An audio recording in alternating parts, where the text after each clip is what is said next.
Ashamed of his black wife, he went to the ball with his blonde mistress. But what the woman who arrived did left everyone speechless. The pregnancy test slipped from Joanne Morrison's trembling fingers and clattered onto the marble bathroom floor of their Central Park penthouse. 2 pink lines. Unmistakable.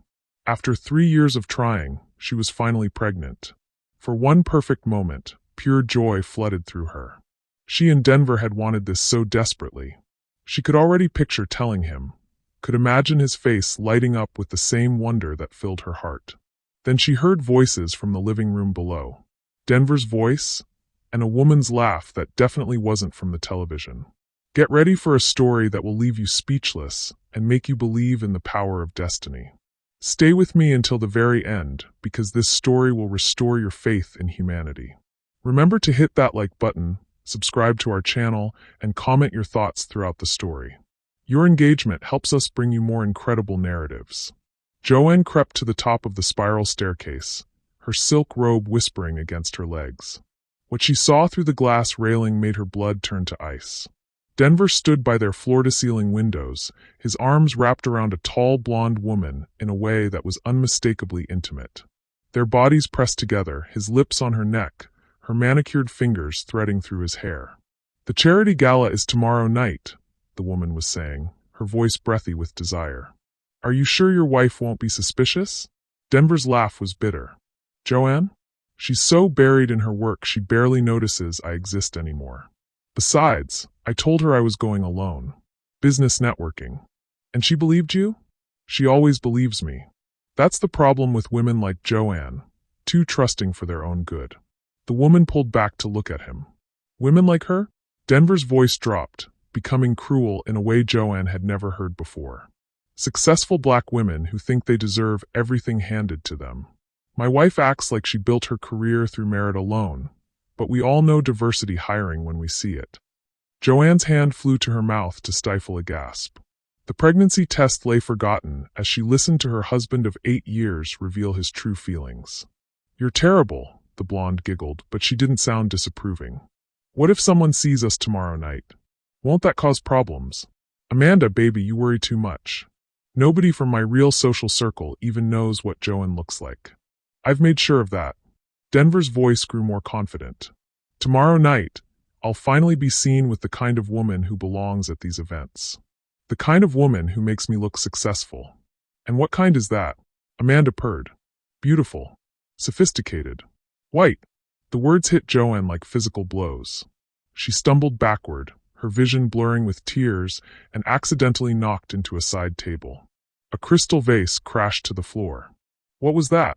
Amanda's voice carried a note of panic. Just the wind, Denver said quickly. These old buildings settle. Come here. Joanne fled to her home office, locking the door behind her. She sank into her leather chair, the one she'd bought with money from her first major architectural commission, and let the tears come. 8 years of marriage. 8 years of supporting his career, celebrating his promotions, being the perfect wife. And this entire time, he'd been ashamed of her. Not because she wasn't successful. She was one of Manhattan's most sought-after architects. Not because she wasn't beautiful. She'd graced the covers of professional magazines and turned heads wherever they went. He was ashamed because she was black.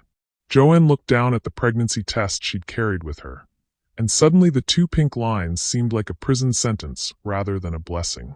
How could she bring a child into this marriage? How could she raise a baby with a man who saw her melanin as a liability? Through her tears, she noticed her laptop was still open to an email she'd received that afternoon. An invitation she'd been planning to decline. Ms. Morrison, we would be honored to have you as our keynote speaker at tomorrow evening's Metropolitan Museum Charity Gala. Your groundbreaking work in sustainable architecture has inspired a generation of designers. Joanne stared at the email for a long moment. Then, with shaking fingers, she began to type her response.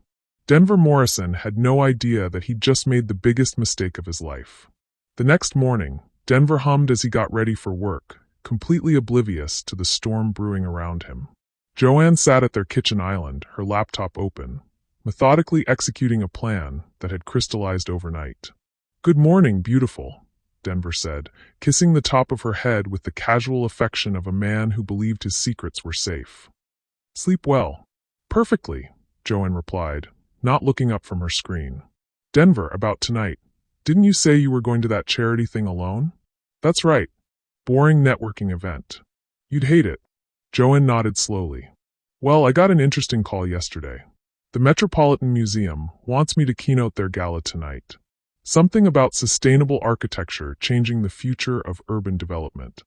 Denver's coffee mug paused halfway to his lips. Tonight? But that's the same event. What a coincidence, Joanne said mildly. Small world. You can't go, Denver stammered. I mean, these events are really more for investors and what, Denver? Joanne finally looked up, her dark eyes unreadable. Who exactly do you think funds architectural projects? It's just the timing is terrible. I've already made commitments. Don't worry about me. I'll have my own escort. Joanne turned her laptop screen toward him. Marcus Williams offered to accompany me. You remember Marcus? He owns half the tech companies in Silicon Valley. Denver's face went pale. Marcus Williams was everything Denver aspired to be. Successful, confident, and completely comfortable in his own skin. He was also black, wealthy beyond measure, and had been asking Joanne to work with his company for years. Marcus Williams, Denver repeated weakly. I finally accepted his job offer yesterday too. Chief Creative Officer of Williams Enterprises. I start Monday. The coffee mug slipped from Denver's nerveless fingers and shattered on the Italian marble floor. You what? Joanne, we need to talk about this. You can't just make unilateral decisions about your career. Why not? Joanne's voice was still perfectly calm. You seem to make unilateral decisions about everything else. Something in her tone made Denver look at her more carefully. There was something different about his wife this morning. Something sharper. More focused. What's that supposed to mean? Joanne closed her laptop and stood. It means I've realized that I've been playing small for far too long. It means I'm done making myself invisible for someone else's comfort. She walked to the kitchen window, looking out at Central Park where joggers and dog walkers moved through the morning light like pieces on a chessboard. Did you know, she said conversationally, that the Patterson account I landed last month is worth $50 million?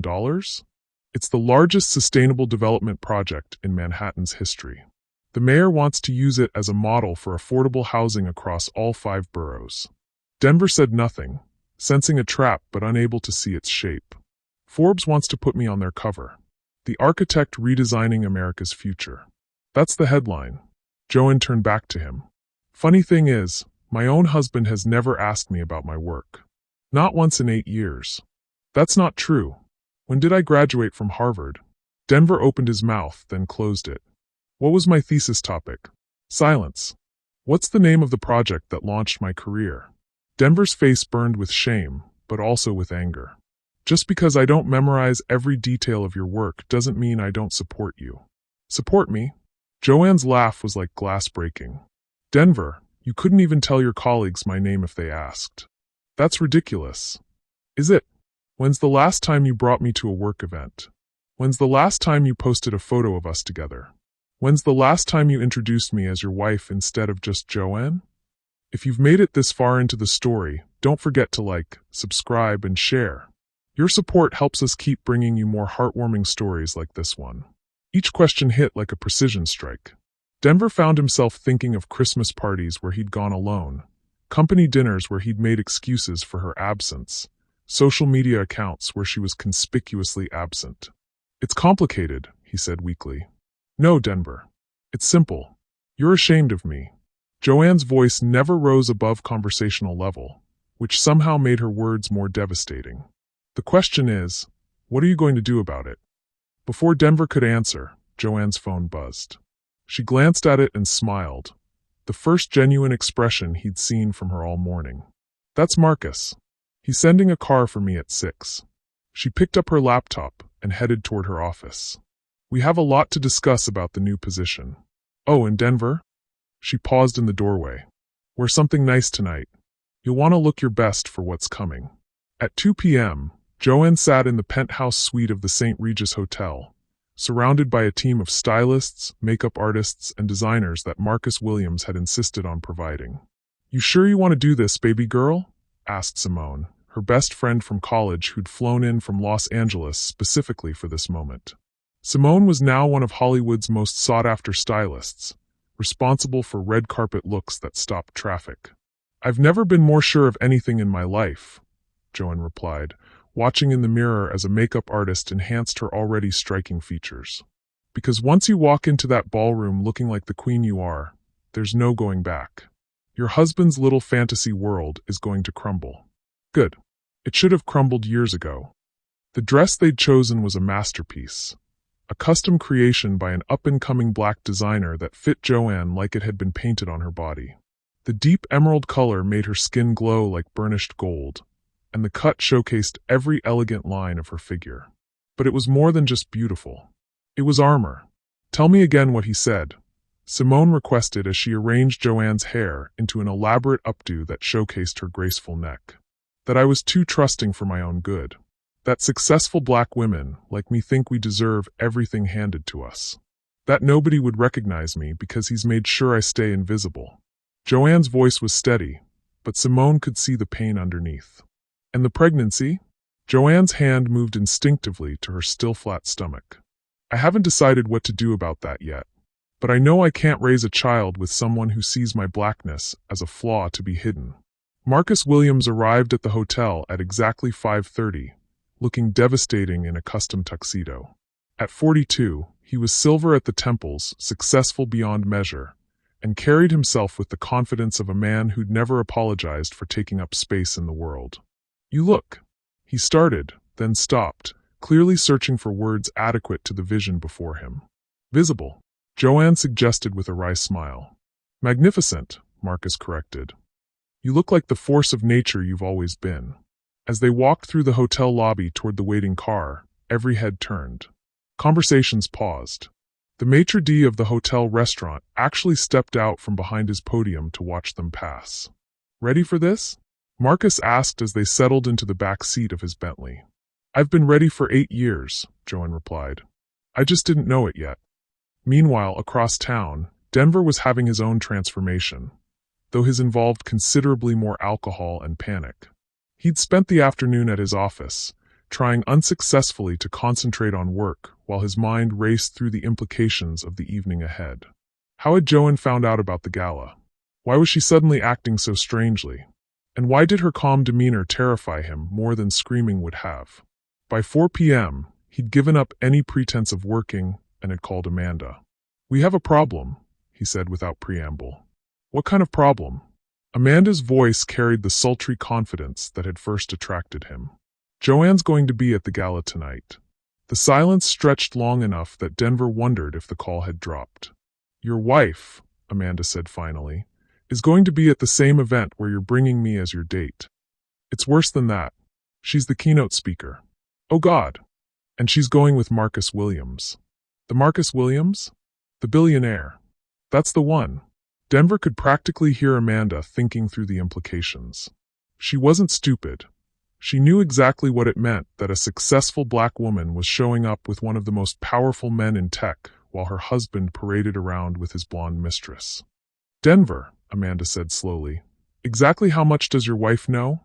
"I don't think she knows about us specifically, but something's changed. She's acting different. Confident in a way that's—" Denver searched for the word. "Dangerous. Maybe we should postpone." "No." The word came out sharper than Denver intended. "I've been planning this evening for months. I've told everyone you're coming. I can't back out now." What Denver didn't say, what he couldn't even admit to himself, was that some part of him wanted this confrontation. Some part of him was tired of hiding, tired of lying, tired of pretending his marriage was something it wasn't. He wanted the world to see him with Amanda. He wanted his colleagues to understand that he was the kind of man who could attract a woman like her. He had no idea that he was about to get exactly what he asked for, and it would destroy him. The Metropolitan Museum of Art had been transformed into a glittering palace for the evening. The great hall blazed with crystal chandeliers, and Manhattan's elite moved through the space like jeweled birds, their conversations a symphony of power and privilege. Denver arrived at 7:15 with Amanda on his arm, and he had to admit they made a striking couple. Amanda wore a silver dress that caught the light with every movement, her blonde hair styled in elegant waves. Men's eyes followed her, and Denver felt the familiar surge of pride that came with being seen with beautiful arm candy. "Wow," Amanda breathed, taking in the opulent surroundings. "This is incredible." "Just wait until you meet everyone," Denver said, already scanning the crowd for important faces. "That's Senator Richardson by the Egyptian wing. And over there, that's Margaret Thornton. She runs the most exclusive gallery in Soho." They moved through the crowd, and Denver felt his confidence growing with each introduction. Amanda charmed everyone she met, playing the role of successful marketing executive to perfection. Several colleagues complimented Denver on his lovely companion, and he began to relax. Maybe this would work out perfectly. Maybe Joanne would give her little speech and disappear, leaving him free to enjoy the evening with the woman who made him feel like the man he wanted to be. At 8 o'clock, the lights dimmed and a distinguished-looking man in an expensive tuxedo took the stage. "Ladies and gentlemen," his voice carried clearly through the hall, "welcome to the Metropolitan Museum's annual charity gala. Tonight, we're honored to present a woman whose innovative work is literally reshaping the skyline of our great city." Denver felt his stomach clench. Architect, visionary, and humanitarian, Ms. Joanne Morrison. The spotlight hit the side entrance, and Denver's world exploded. The woman who walked into that ballroom was not the wife he'd left at home that morning. This was someone else entirely, a goddess carved from obsidian and starlight, moving with the kind of presence that made every other person in the room seem like a pale imitation of the real thing. Joanne's dress caught the light like liquid emerald, and her hair was arranged in a style that showcased the elegant lines of her face and neck. But it was more than her physical beauty that commanded attention. It was the way she carried herself, like a queen returning to reclaim her throne. Beside her, Marcus Williams looked like exactly what he was, a man honored to be in the presence of greatness. Conversation stopped. Champagne glasses paused halfway to lips. Even the waitstaff turned to stare as Joanne made her way to the stage with unhurried grace. "Jesus," Denver heard someone whisper behind him. "Who is that?" "That's Joanne Morrison," came the reply. "The architect. Haven't you seen her work? She's revolutionizing sustainable design." "I've seen her work," another voice chimed in. "But I've never seen her. She's absolutely stunning." Denver felt Amanda's fingers dig into his arm. "That's your wife." He couldn't answer, couldn't speak, could barely breathe, because for the first time in years, he was seeing Joanne the way everyone else saw her. Not as the woman he'd grown comfortable taking for granted, but as the magnificent creature who'd somehow agreed to share her life with him. And he'd thrown it all away for a pale imitation. Joanne reached the podium and adjusted the microphone with practiced ease. When she spoke, her voice carried clearly through the hushed ballroom. "Good evening," she began, and Denver was struck by how different she sounded. How confident. How powerful. "I'm honored to be here tonight to talk about building. Not just buildings, but communities. Not just spaces, but dreams made manifest in steel and stone." The audience was captivated. Denver found himself leaning forward despite everything, drawn in by the passion in his wife's voice as she spoke about her work. "But before I discuss the technical aspects of sustainable architecture," Joanne continued, "I want to talk about a different kind of building. The building of self-worth. The construction of dignity. The architecture of knowing your own value." Something in her tone made Denver's blood run cold. "You see," Joanne said, her eyes scanning the crowd until they found Denver in the middle of the room. "I've spent the last 8 years of my life living in a structure I didn't design. A marriage where I was asked to make myself smaller, quieter, less visible, so that someone else could feel bigger." A murmur rippled through the crowd. This wasn't going to be a typical keynote about green building practices. "I've been thinking a lot lately about foundations," Joanne continued, her gaze still locked on Denver's horrified face.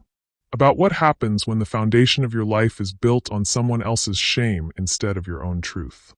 Denver felt the curious eyes of everyone around him beginning to turn in his direction. Amanda's grip on his arm was becoming painful. "Is she talking about?" Amanda whispered. "Ladies and gentlemen," Joanne said, her voice rising slightly, "I want to tell you about the most important demolition project of my career. The day I decided to tear down the house of lies I'd been living in and build something worthy of the woman I actually am. 2 days ago, Joanne continued from the stage, her voice carrying to every corner of the silent ballroom, I made a discovery that changed everything. I learned that my husband has been telling people I'm too busy to attend social events. That I'm antisocial. That I prefer to stay home. Denver felt sweat beading on his forehead. This couldn't be happening. Not here. Not in front of everyone who mattered. The truth is different, Joanne said, her eyes never leaving Denver's face. The truth is that my husband has been ashamed to be seen with me. Not because I'm unsuccessful. I've won more architectural awards than any woman under 40 in this city. Not because I'm not beautiful, though beauty, of course, is subjective. She paused, letting her words sink in. He's been ashamed because in his mind, I don't fit the image of success he wants to project. Because my skin is too dark. Because my heritage is inconvenient. Because when he looks at me, he doesn't see the accomplished woman who helped build his career. He sees a liability. The silence in the ballroom was deafening. Denver could feel hundreds of eyes on him, could see shock and disgust beginning to register on faces he recognized. But here's what I've learned about building, Joanne continued, her voice growing stronger. Before you can construct something beautiful, sometimes you have to demolish what's rotten. Sometimes you have to clear the foundation completely and start over. Margaret Thornton, the gallery owner Denver had wanted to impress, was staring at him with undisguised revulsion. Senator Richardson had turned his back entirely. So tonight, Joanne said, I'm announcing the beginning of a new construction project. I'm building a life where I never again make myself small for someone else's comfort. Where I never again hide my light to make someone else feel brighter. Where I never again apologize for being exactly who I am. The applause that erupted was thunderous. It started with Marcus Williams, standing at his table near the stage, and spread through the ballroom like wildfire. Soon, nearly everyone was on their feet, clapping for the woman who'd just publicly demolished her marriage with the precision of a master architect. Denver stood frozen in the center of it all, watching his wife, his brilliant, successful, beautiful wife, receive a standing ovation for announcing to Manhattan's elite that he was exactly the kind of man they'd all suspected he was. Small, insecure, ashamed of the best thing that had ever happened to him. I need to leave, Amanda hissed in his ear. I need to leave right now. But it was too late. Richard Blackstone, the senior partner at Denver's law firm, was approaching with fire in his eyes. Denver, Richard's voice was ice cold. I think you and I need to have a conversation. Richard, this isn't what it looks like. It looks like one of my partners has been lying to his colleagues about his wife while carrying on an affair with a subordinate at a public event. Richard's voice carried just far enough for nearby tables to hear. It looks like you've been representing our firm while displaying the exact opposite of the integrity and character we expect from our lawyers. Amanda tried to slip away, but Joanne's voice from the stage stopped her. Oh, and one more thing, Joanne said, her eyes now fixed on the blonde woman trying to disappear into the crowd. To the woman my husband brought as his date tonight, the woman he's been having an affair with for the past 6 months, I want you to know that I don't blame you. Amanda's face went white as every head in the ballroom turned toward her. After all, Joanne continued with deadly calm, he lied to you too, didn't he? Told you I was cold, distant, that we were practically separated? Told you that you were the kind of woman he really wanted to be with. The accuracy of Joanne's words was written all over Amanda's face. I don't blame you, Joanne repeated, because you were just another victim of a man who's so ashamed of himself that he has to tear down everyone around him to feel worthy. But I do feel sorry for you, because now you know exactly what kind of man you've been sleeping with. The crowd was no longer applauding. They were simply staring in fascinated horror at the complete and total destruction of Denver Morrison's life, executed with surgical precision by the woman he'd spent 8 years underestimating.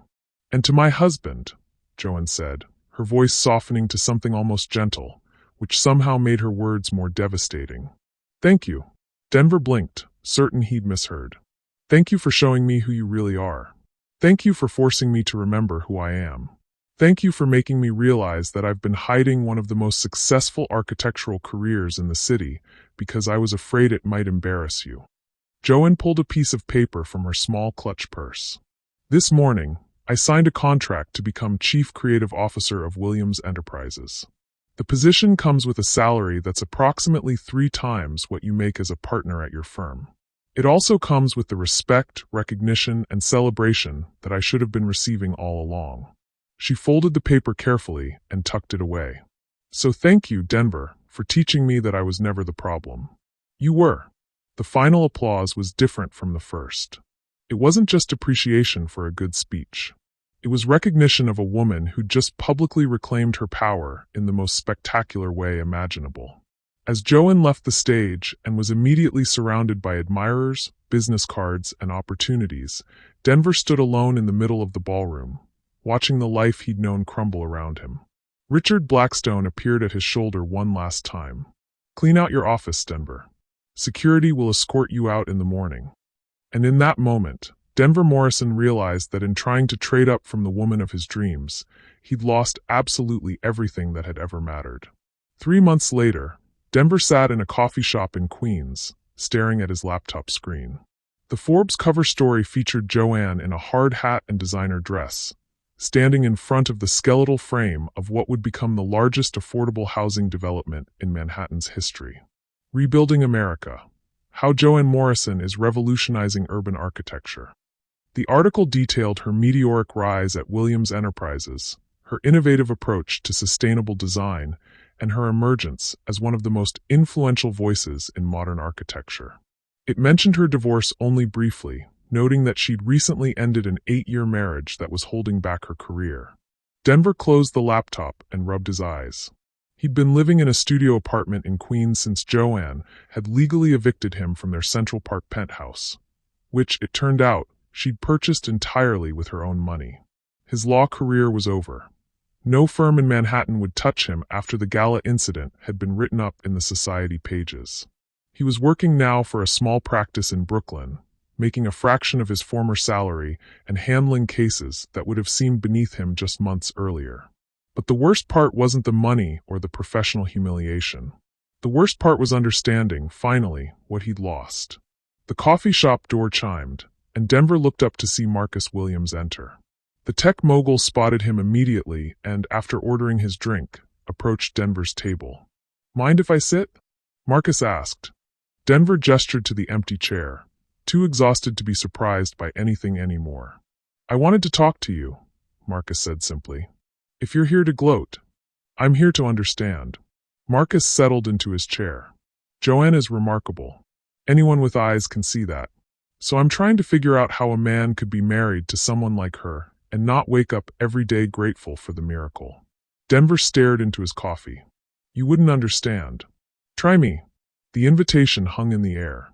Denver found himself thinking about the therapy sessions he'd started attending, about the work he'd been doing to understand his own actions.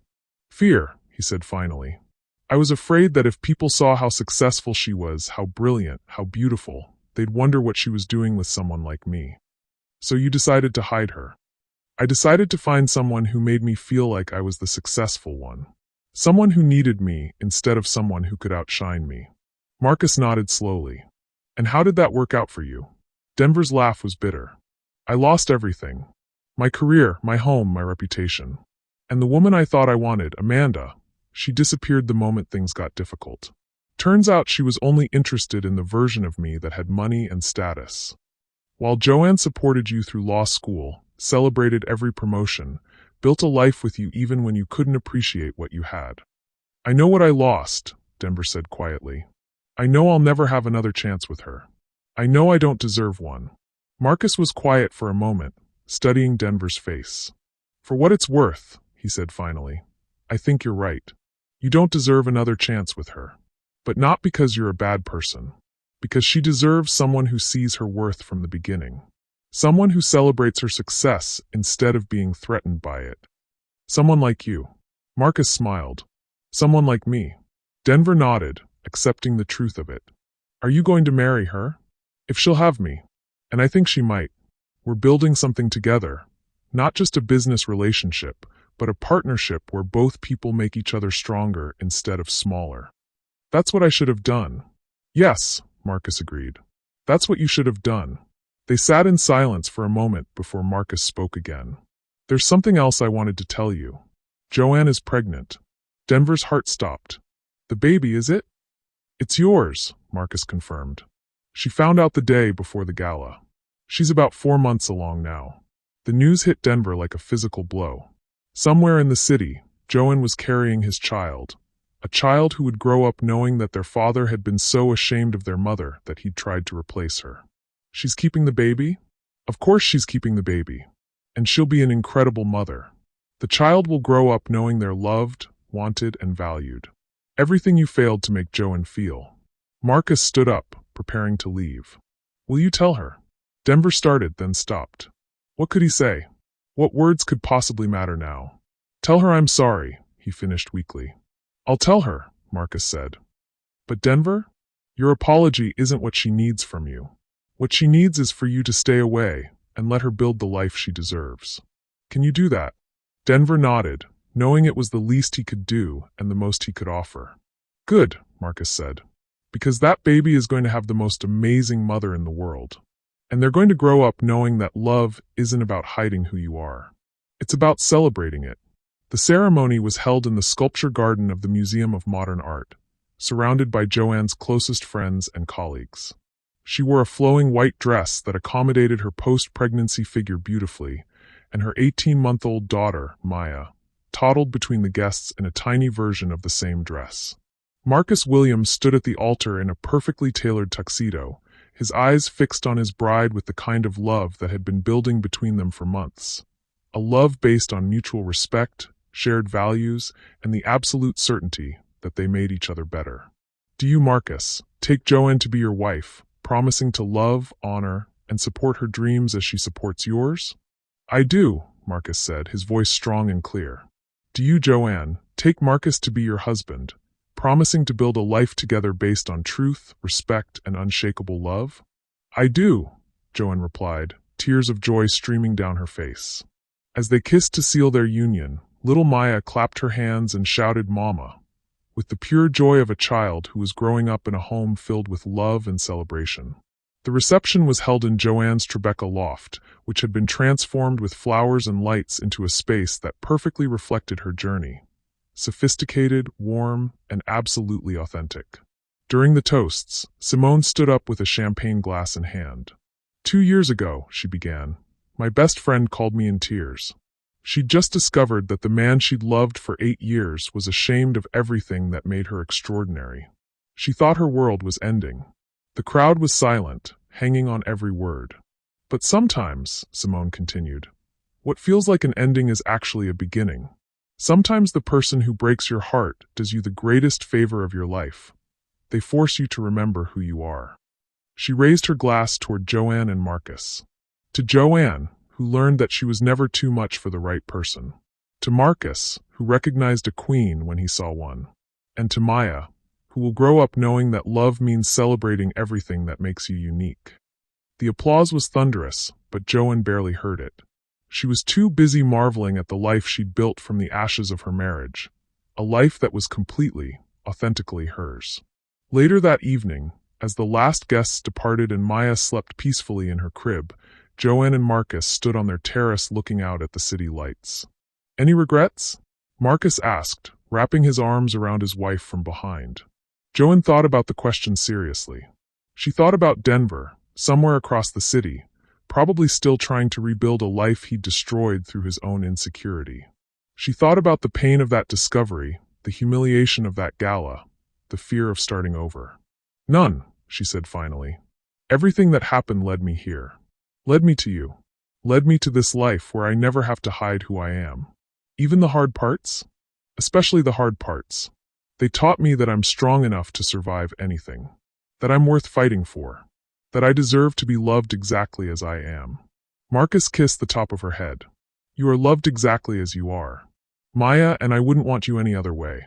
From the baby monitor, they could hear Maya making soft sleeping sounds, and Joanne felt the deep satisfaction of a woman who'd built everything she'd ever wanted from the ruins of what she'd thought she needed.